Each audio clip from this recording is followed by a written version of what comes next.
sir. Sir. Mr. Giuliani, I don't want to mute you, but I need to move on. It is not just Trump's former lawyer, Christina Bobb, who has been arrested and indicted for her role in the Arizona fake electors scheme. It is also Rudy Giuliani.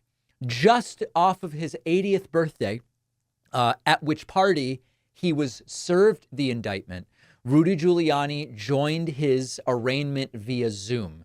Now, there were some reports that Rudy urinated during the arraignment, and there's dozens of articles, but the source audio of the urination is suspiciously gone. And so I don't know if it turns out he wasn't urinating, or I don't know. But regardless, urination aside, this was still a completely farcical arraignment during which Rudy Giuliani tried to rant about politics, and the judge ended up cutting him off. So the Associated Press reports ex-New York City Mayor Rudy Giuliani pleads not guilty to felony charges in the Arizona election interference case. Here is audio from this, and you will see that they muted Rudy's mic. And if you're wondering about the importance of being able to mute mics during the upcoming presidential debates, I guess this is sort of a reminder of that. Here is Rudy being muted because he tries to go on an endless political rant, and the judge says, "That is enough from you, sir." I've been indicted in Georgia. I've appeared on every occasion.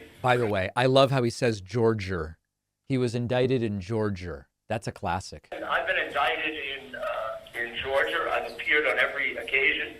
I've been sued about 20 to 25 times by a very, very similar movement to this one, which is the let's see what we can do to destroy Donald Trump movement. Okay, give me just a moment. Okay, sir. I do consider this indictment a complete embarrassment to the American legal system, but I've shown no tendency not to comply. I show up for every court appearance, and there must have been about 20 to 30 of them. There is no history of my being a flight risk, which is the basis I think I understand your position. Bail.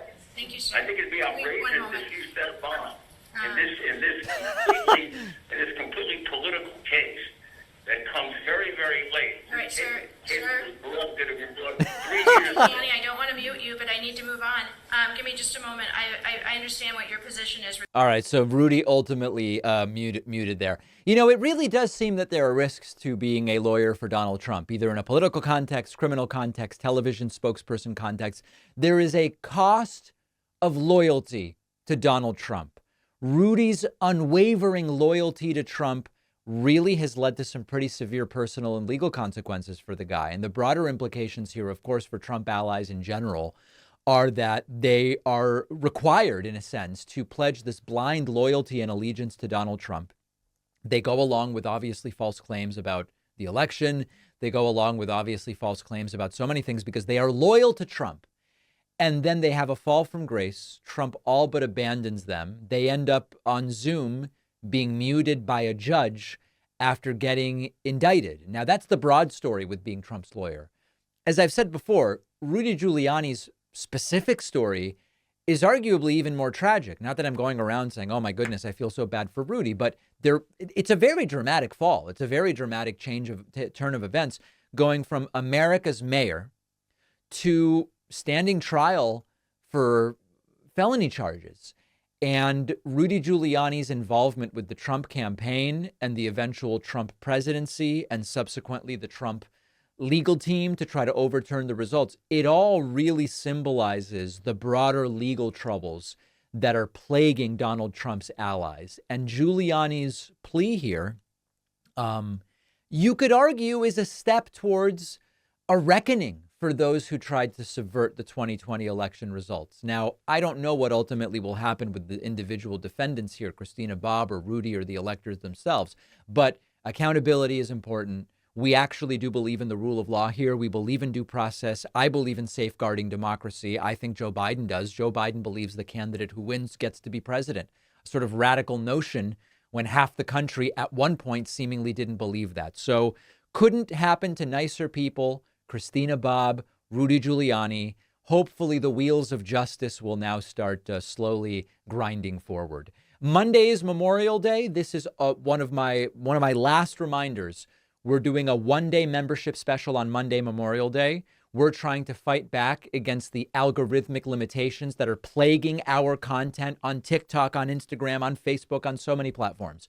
So on Monday, we're going to send out an email to everybody on our newsletter telling you how to take advantage of this one-day membership special, hoping to make it the most successful single-day membership drive in David Pakman Show history, or just for the year. Either way would be good. Go to davidpakman.com, get on my newsletter. You'll get an email Monday morning. It is time to start thinking like voters and to make sure that kids understand the importance of voting, how it works, registering, ballot initiatives, because so many kids just have no idea. That's why I wrote the new children's book, Think Like a Voter. I can think of no better time and no more important group of folks to try to reach. The book is now available at davidpakman.com/book, where, by the way, you can get the first 2 books in the series as well. Think Like a Detective and Think Like a Scientist. Really important stuff. Donate them to local libraries, classrooms, read them with the kids. davidpakman.com/book.